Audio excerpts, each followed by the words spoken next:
Hello साथीहरु, नमस्ते। हजुरहरुलाई Saraswati P cooking च्यानलमा स्वागत छ। आज चाहिँ म हजुरहरुको साथमा निङ्ग्रो आलुको मिक्स तरकारीको रेसिपी लिएर आएको छु। आशा गर्छु हजुरहरुलाई भिडियो मन पर्छ।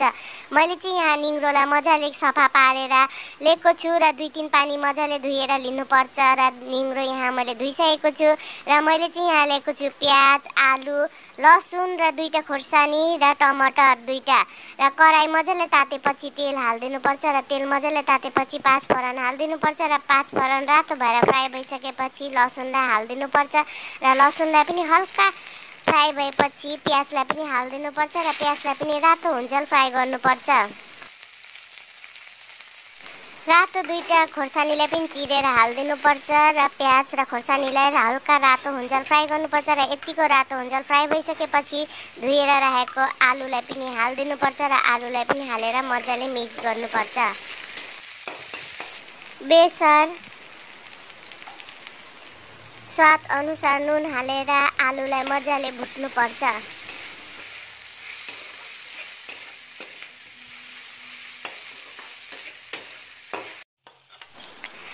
आलु यतिको फ्राई भइसकेपछि चेक गर्नुपर्छ आलु पाकेको छ कि छैन। हल्का पाकिसकेको छ र धुएर राखेको निङ्ग्रोलाई पनि हाल्दिनुपर्छ र निङ्ग्रोलाई हालेर पनि मजाले आलु र निङ्ग्रोलाई मिक्स गर्नुपर्छ।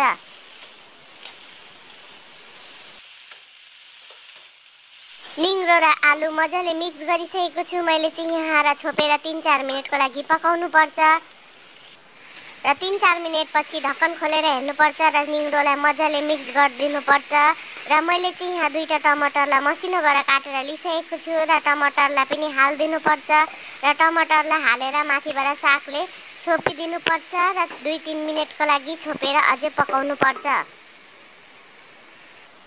4 मिनेटपछि मैले चाहिँ यहाँ निङ्ग्रोलाई खोलेर हेरेको छु। हेर्नुहोस् त, निङ्ग्रो पनि पाकिसकेको छ र टमाटर पनि मजाले पाकेको छ र मैले चाहिँ यहाँ मजाले कुचाएर लिएको छु टमाटरलाई र आलु निङ्ग्रोलाई टमाटरमा मजाले मिक्स गर्नुपर्छ र मैले चाहिँ यहाँ अलिकति टमाटर धेरै युज गरेछु। यसरी निङ्ग्रो र आलुको तरकारी बनायो भने चाहिँ एकदमै मिठो र टेस्टी बनिन्छ। हजुरहरुलाई आजको निङ्ग्रो आलुको तरकारीको रेसिपी कस्तो लाग्यो प्लिज भनिदिनु होला र मेरो भिडियोलाई लाइक, कमेन्ट, शेयर र सब्स्क्राइब गरिदिनु होला र फलो गरिदिनु होला। हजुरहरु पनि यसरी निङ्ग्रो आलुको तरकारी बनाएर खानु होला। रोटीसँग, भातसँग एकदमै मिठो हुन्छ र हजुरहरु पनि एकपल्ट जरुर ट्राई गरेर हेर्नु होला र कमेन्टमा भन्नु होला मेरो रेसिपी कस्तो लाग्यो।